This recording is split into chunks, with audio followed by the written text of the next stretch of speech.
Good morning, everyone, and thank you for joining us today at Louisville Metro Hall. There's a lot going on across the city, and so today we're going to break our weekly press conference up into two sections.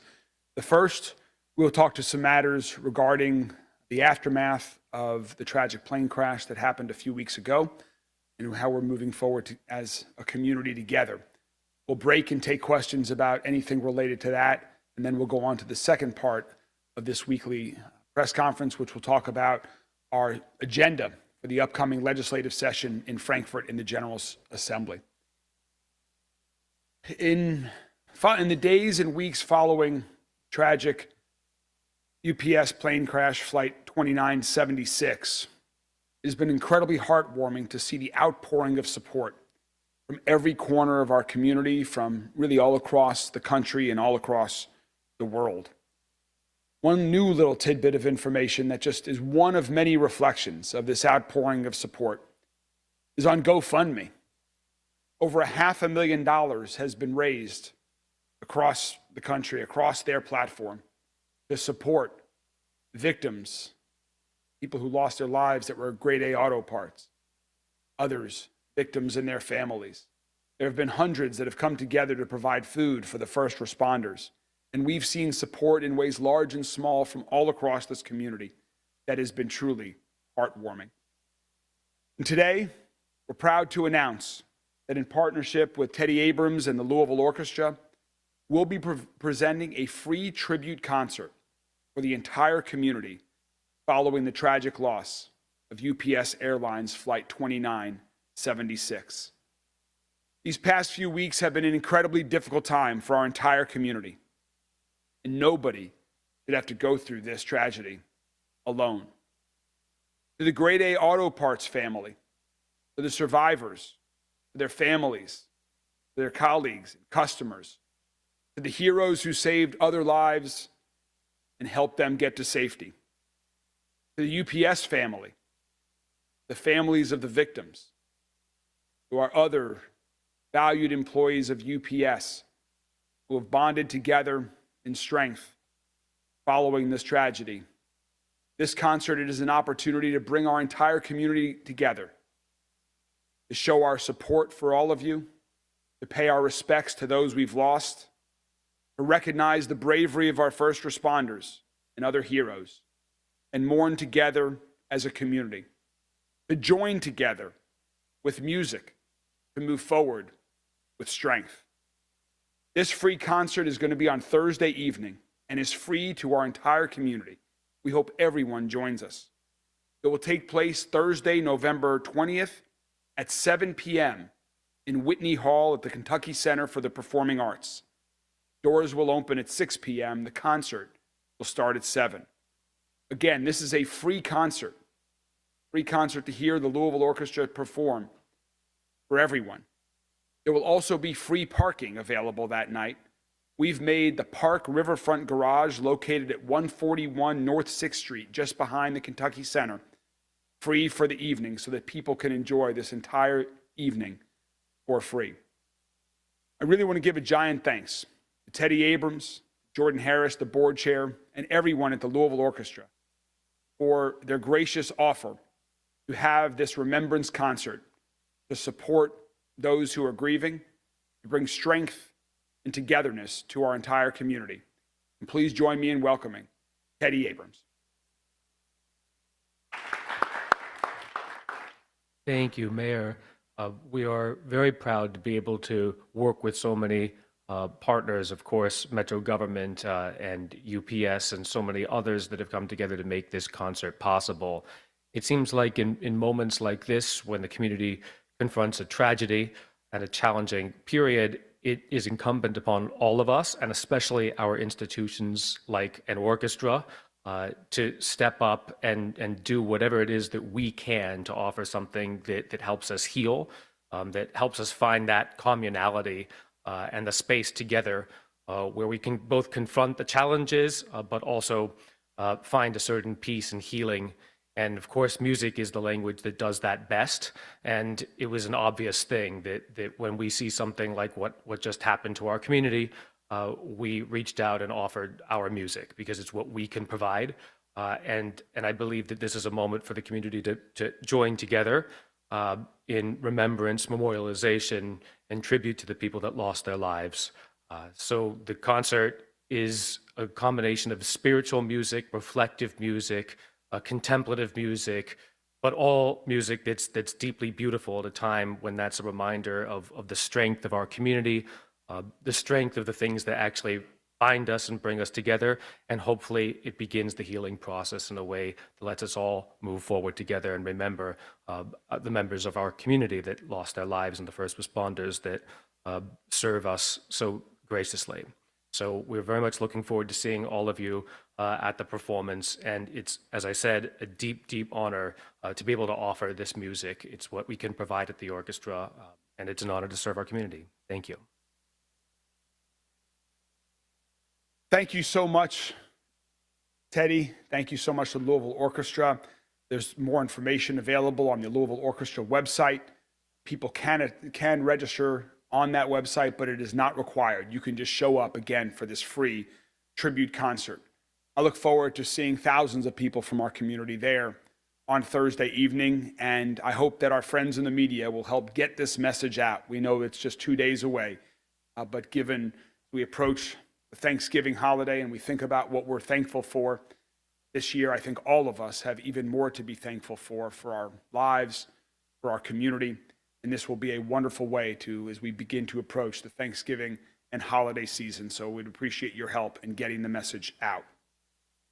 The others can join me. We're going to give a little bit of updates, a couple of other updates as well.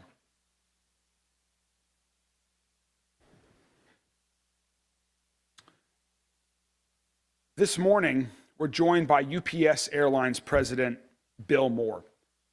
Bill and his team have been mourning the loss of their colleagues. They've been working incredibly hard since the moments after this tragic crash.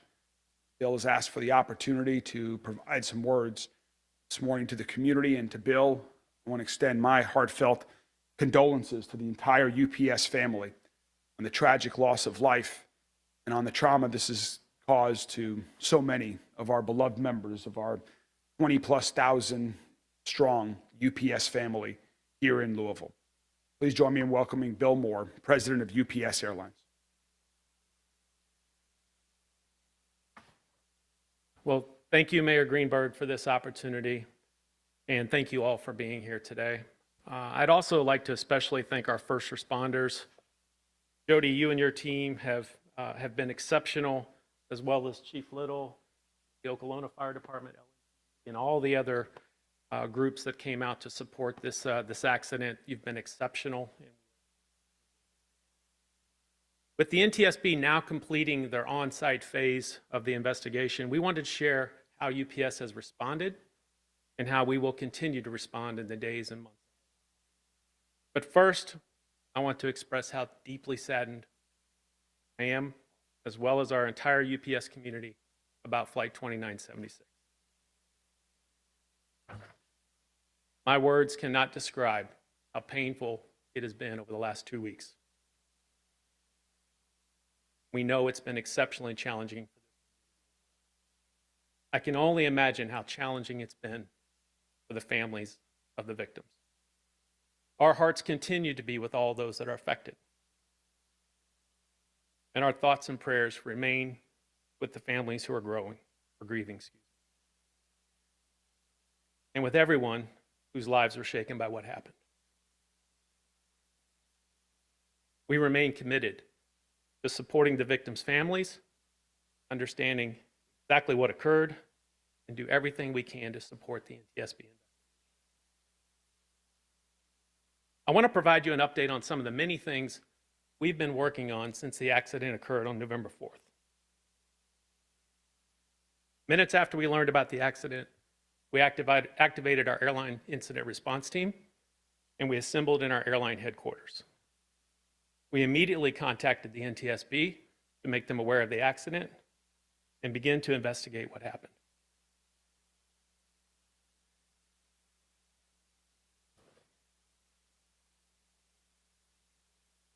We deployed our Family Assistance Support Team, or our FAST team. This is a group of UPS volunteers who have been trained to support the victims' families. With this team, we've been in direct contact with each of the families, and we've been providing constant updates, emotional support, and including access to grief counseling and mental health resources. We've also provided financial support every step of the way. That includes financing travel, funeral expenses, and meeting the immediate needs of each family. With the support of the NTSB, we also opened up the Family Assistance Center, and this was a place for the victims to come for food, for resources, for financial assistance, really anything they needed in the immediate days after the accident. We launched our GO team, and this is a group of technical experts from within UPS Airlines that have been supporting the NTSB to try and drive towards root cause of what happened and gather the facts as quickly as possible. And at the recommendation of the manufacturer, Boeing in this case, we made the decision to voluntarily ground our entire fleet of MD-11 airplanes so we can ensure that we further inspect the airplanes to make sure they're safe for continued flight.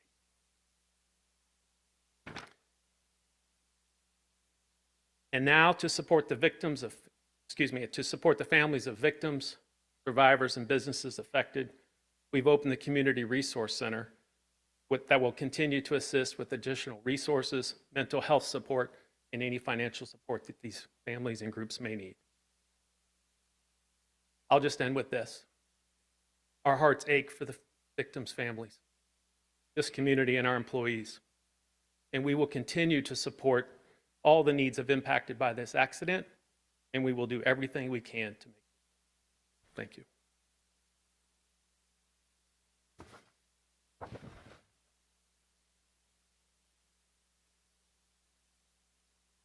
Thank you, Bill. There are still many agencies and first responders that are working hard in and around the crash site to restore safety and get folks back to work in their businesses, to reopen roads, and so much more. We're joined this morning by LG&E, by MSD, and our emergency management agency, as well as Oklahoma Fire Department, to talk about what's going on at the scene right now and some expectations for members of the public, for employees of businesses that have been impacted around the crash site, as well as business owners of those businesses as well. LG&E is one of those organizations that has been working hard around the crash site over the past 2 weeks. They are making progress, but still have more work to do in restoring electricity and gas for certain parts. Here with us this morning is Liz Pratt, Senior Director of Communications and Corporate Responsibility of LG&E, to provide an update on LG&E's work and what they are doing in the days ahead. Liz?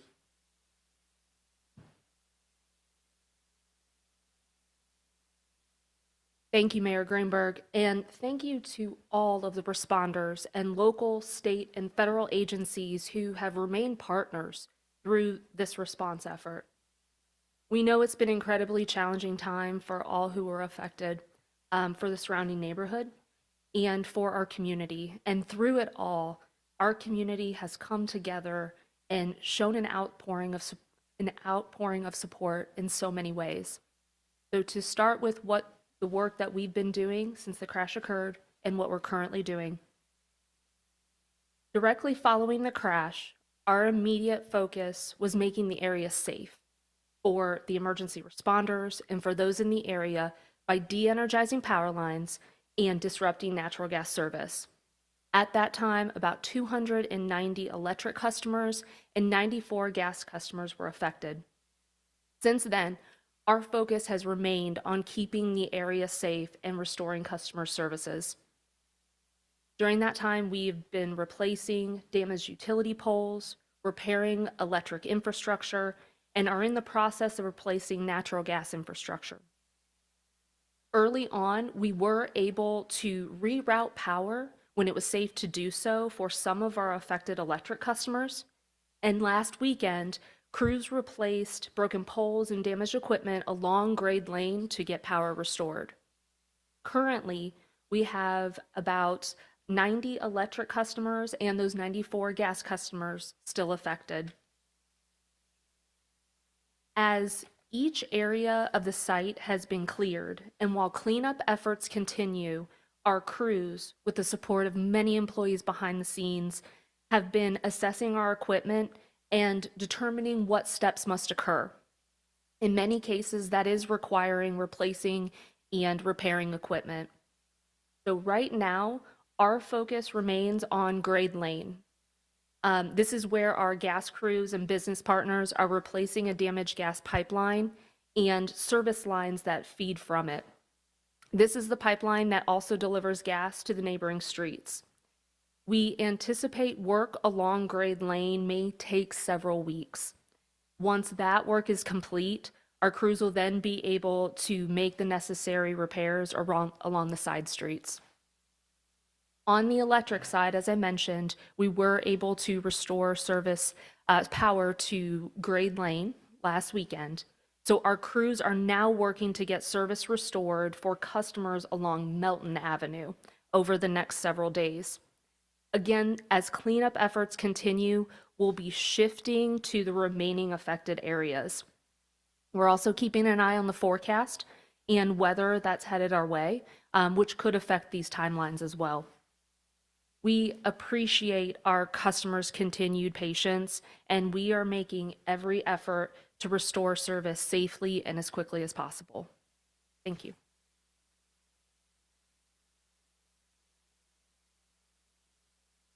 Thank you very much, Liz. MSD is helping to coordinate several local, state, and federal agencies throughout this entire process. And today, you'll hear that we're proud to announce that 95% of the oil from this incident has been contained. To provide more detail on this, the other work that MSD is working to do to protect our environment, our ground, our water, our air, we're joined by the Executive Director of MSD, Tony Parrott. Tony?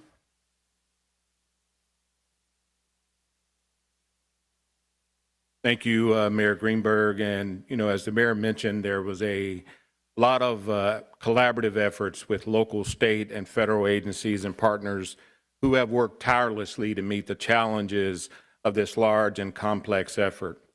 As the mayor mentioned, about 95% of all the runoff that has entered some of the waterways has been captured. That equates to approximately 880,000 gallons of oily liquids and other runoff that have been removed from waterways in southwest Louisville, including in the northern ditch, the southern ditch, and Pond Creek. One of the things that I think is very important for the community to understand that it's a very complex operation. We currently have 3 locations that catch runoff that are set up with booms and skimmers. Skimmers are mechanical devices that separate oil and other contaminants from the water. At those 3 locations, along a 4.5-mile stretch of Pond Creek, with the closest at the crash site being in a nearby ditch and the farthest being in a portion of Pond Creek near Nick Rodman Legacy Park. We do know that the waterways will be impacted by the weather this week. The current rainfall will help flush some of the runoff to these collection locations. And so when you think about the ongoing operation and obviously the quick action that we took in the very beginning, we're not aware of any runoff that went further down Pond Creek. We have not seen any oil show up at sites that are close to the Salt River, or we haven't seen anything at the Ohio River. During the week of the crash, MSD did put out an advisory asking the community to avoid contact with waters in Pond Creek, the northern ditch and southern ditch, due to potentially contaminated runoff. That advisory is still in effect, and we want folks to avoid contacting waters in any way and keep your pets away from those waterways. However, for clarity, your drinking water is safe unless you have been contacted directly by Louisville Water. If you see oil or debris or discoloration in the waterway, please report that to MSD Customer Relations by calling 502-540-6000 or emailing our customer relations at louisvillemsd.org. And that is our update for today. Thank you.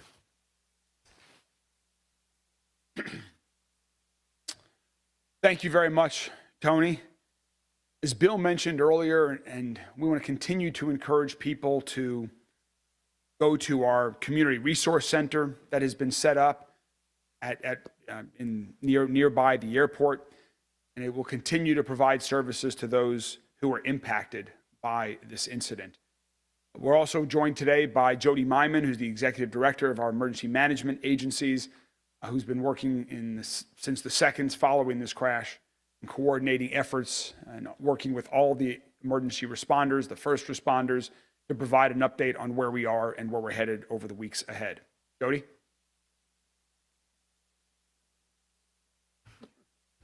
Thank you, Mayor. You know, in emergency management, you've heard me talk a lot about it, you know, in the past. We prepare, we respond, we mitigate if possible, and we work through the recovery process. And, you know, in all the disasters we've ever had to work through, the recovery process takes the longest. It is the most challenging for us to get through. So, you know, and that's what we're doing right now. And I want to assure the businesses, I want to assure the public that, you know, there are over 100 people there daily working to get you back in your businesses, to get you back in your locations so that you can resume any kind of normalcy that you can. They're working 24 hours a day currently to do that, but they haven't stopped. But again, you've heard behind, you know, the people that have spoken before me that there is challenges that are taking place. The weather today they had to spend yesterday preparing for the weather today so that, you know, conditions do not get worse. So on a daily basis, we're presented with challenges. You know, and while the NTSB has released the site, that doesn't mean that they've released the evidence. And every piece of that aircraft has to be found, collected, and packaged and taken away properly by the contractor that's on site doing that. So, you know, because of that, we've had to create a phased approach with our cleanup and our recovery. We've got 3 phases. We've got phase 1, which is from Don Hudson Boulevard south on Grade Lane, and those businesses have been working. It's not open to the general public, but those businesses have been in their areas working, conducting businesses. Our phase 2 is north of that on Grade Lane, and you know, with the challenges presented with the amount of oil, with the amount of runoff, with the infrastructure between electric and gas repair that's taken place, that's going to take a little bit longer, and we're working through that to make that our next opening area. And then the phase 3 is on the streets, Melton and Nable and Knopp, those areas that are directly affected by the aircraft itself. So like I said, we are working diligently. There's a lot of people out there that's working very hard. You heard about the Community Resource Center. Please take advantage of that, the public, the community. There's resources there for you. You saw me on my phone just now, and we just got approved. We put an application in over a week ago through Kentucky State Emergency Management for the state business or the Small Business Association to come in, and I just got that approval.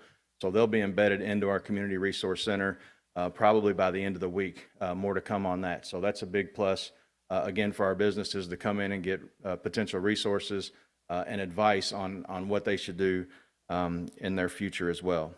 So like I said, just know we'll be giving weekly updates or any other, you know, anything else in between there that may pop up on the site that could cause us problems or cause the public problems. We don't anticipate anything outside of that site taking place that could cause anywhere else to have to be affected. So like I said, we are working hard. The folks behind me and their teams are working very hard. Contractors, there's still public safety agencies that are on site. We still have representatives on site. So we will do that until this is over with and we can get all the businesses back in their locations. Thank you. Thank you very much, Jody. All of us and our colleagues will continue to work incredibly hard at this to ensure safety for the future, for the entire community, for those that have been impacted. Our support will not end for those who have lost loved ones, and we will continue to move forward together, partnership, and with strength for the whole community. Happy to take a few questions on this now from members of the media. Paul. The NTSB released the scene, and can you give us any timeline as to how long it may take to collect all the evidence and also reopening businesses, Great Lane? Yeah, the NTSB released the site, again, not the evidence, over this past weekend. The exact time period, I'm not sure, but it was over the last weekend. The time period, they have said before, it could be, over 30 days before a preliminary report, but over a year before a final report. So we're not, expecting anything there. But we are in constant communications with them, and the contractor is as well, that if they find something that it could be of any interest to them in their investigation, they're communicating with them directly. But as far as the time frame, the contractor has made significant progress along with it, but they're starting to get into an area where there's a lot more of the aircraft remains than where they had started out at. So I expect it to be a little bit more of a slow process in the next couple of weeks. Mr. Bill, could you share how you got the news and how you and your UPS family are doing right now? Yeah, so I received a phone call from our leadership team who was at the airport within 15 minutes after the accident, telling me that what had taken place. And as I mentioned, we immediately made the calls to do what we've been trained for, what we've been planning for, and hoped that this day never came. And we assembled our incident response team at our headquarters and began to run through our checklist. As I mentioned, these last 2 weeks have been incredibly challenging. It's been very difficult, and I can only imagine what the families of the victims have gone through as well. But, it's been tough. Just being very candid, it's been very difficult. Can you tell us what the status is of the grounding and inspection of your MD-11s? So the grounding still remains in place. As I mentioned, we voluntarily grounded our airplanes at the recommendation of Boeing. The FAA came out with an emergency airworthiness directive the following day, in essence making that law, and that airworthiness directive remains in place. We continue to work daily with the NTSB, Boeing Engineering, our engineers, and FAA on driving to root cause and determining what that is. That's still ongoing. And once we determine that, then they'll be able to develop an inspection plan, figure out, can we go out, can we inspect it? If so, how do we repair it? How do we put it back together? And then potentially return the fleet to service. But that's not going to happen quickly. How is the MD-11s being grounded affecting your operations? We have secured additional lift, if you will, through outside resources to help us make up the capacity difference. We feel good about what we've been able to secure to get us through the end of the year, which is really the line of sight coming up to our busy peak season. So we've also put a lot of more packages on the ground, worked with customers on different commit times and so forth, just as we continue to work through this. But we feel good about where we're going over the next 4 to 6 weeks. Mr. Moore, I have 2 questions. We are 2 weeks out from the crash. Why is this the first time we're hearing from you or a UPS representative? Yeah. Well, I can assure you we've been exceptionally busy trying to take care of all the things that I briefed you on. And frankly, our first priority was making sure we took care of the victims' families and making sure that they had the resources they needed, financially, mental health-wise, all of those things. We also wanted to be respectful of those families. And it wasn't until I think Thursday of last week when the coroner announced those names. And Friday, the NTSB handed over the site, I think it was Friday, to us. So it was just really out of respect for their families, all while we're doing a lot of work behind the scenes to take care of these other items. And how will you make Louisville whole? We spoke to survivors, one who lost his mobile home, another whose minivan was coated in jet fuel. Will you pay for these things? What I encourage all of those individuals and families and businesses impacted is to go to the Community Resource Center. We have insurance adjusters there. We have resources there. We have all of the things needed that will address their individual needs as best we can for what they require. That's going to be different for every person that comes through that door, but we are committed to making this right. Just to clarify, you guys pay for all the families' funerals as well? Without getting into specifics, we provided financial assistance in any way, shape, or form that they needed. And for the mayor and Mr. Moore, the mayor said that he expects the city to be reimbursed for some of the costs incurred for the emergency response and whatnot. Can you guys detail what that process will look like, what the specific costs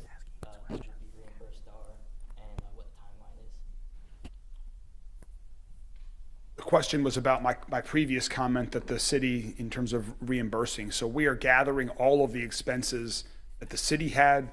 Oklahoma Fire is doing the same. The other first responder agencies are doing the same as well. And again, this is not going to be an immediate reimbursement. We need to gather those and confirm that they're accurate. And then we've already had initial discussions with UPS about that and how that may get reimbursed. So I don't have an answer yet for you on the timing or the details of that. We'll provide that as it comes about. But right now, we're just gathering all of the information to provide that information to UPS, and then we'll continue those conversations and we'll keep you in the loop on how that works. Do you expect it to be handled privately through insurance? To be determined. Insurance certainly could play a role in how the reimbursement works, but that, again, that's UPS is looking at all of those things as well right now, and we're working collaboratively on that issue. I have a question for Mr. Parrott. I understand that the U of L and I think MSD may also be involved in testing wastewater near the crash site.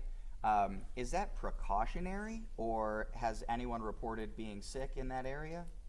Well, what I can tell you is that there is a sampling plan that has been submitted by UPS and approved by US EPA, approved by the Kentucky Energy and Environmental Cabinet, and by MSD. That analysis is still ongoing.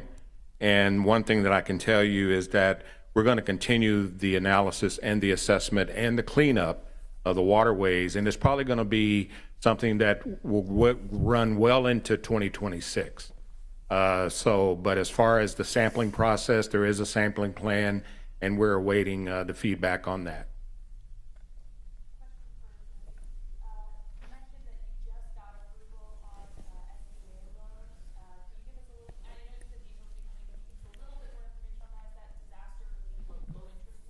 It could be. I haven't exactly seen the entire document that was sent to me, but it could involve small business loans for individuals. It could, the main thing that, because they've been through this a lot across the country with different disasters, is be able to give the businesses advice on how to move forward. So more to come on that, and we'll share that with the media as soon as we get that out, and also when they'll actually be stationed at the Community Resource Center. No, not currently. For LG&E, how many people are still affected by the power outage on Melton Avenue, and how long do you anticipate power getting back? So the question was, how many customers are currently affected on Melton Avenue? So I do not have specifically the customer count down to the roads, but we are anticipating getting service restored to our electric customers along Melton Avenue over the next several days. I will say, as I mentioned, we are monitoring the forecast and how that may affect timelines, but regarding electric customers along Melton Avenue, that's the current timeline. In the next several days. So as I mentioned, crews are replacing broken poles, they're replacing damaged equipment. So as we're able to enter areas, that's the type of work they're doing. So they're first assessing damages, determining what needs to take place, and in some cases that's been replacing damaged and broken equipment. Just to follow up though, that's just a small piece of it. There's, especially with Melton Avenue, Knopp Avenue, and Able, because, that involves the actual crash site itself. So the electric, while they're doing a great job, that's just a piece. There's gas issues on those roads. There's debris issues on those roads. There's environmental issues on those roads. So, like I said, that's just a box that we're checking, where we can continue to move forward with the other resources that are out there, taking care of those other things. All right, well, thank you all very much. As Jody mentioned, we'll at a minimum be providing weekly updates on all of these efforts. If there is something more urgent in nature, we will certainly continue to keep the entire community informed as soon as that happens. We thank everyone again for their support, and we encourage everyone throughout the community to join us at Whitney Hall, 7 p.m. on Thursday evening for a free Louisville Orchestra remembrance and tribute concert. Please join us on Thursday evening at 7 p.m. We'll take a 10-second break, and I'll come back with the second half talking about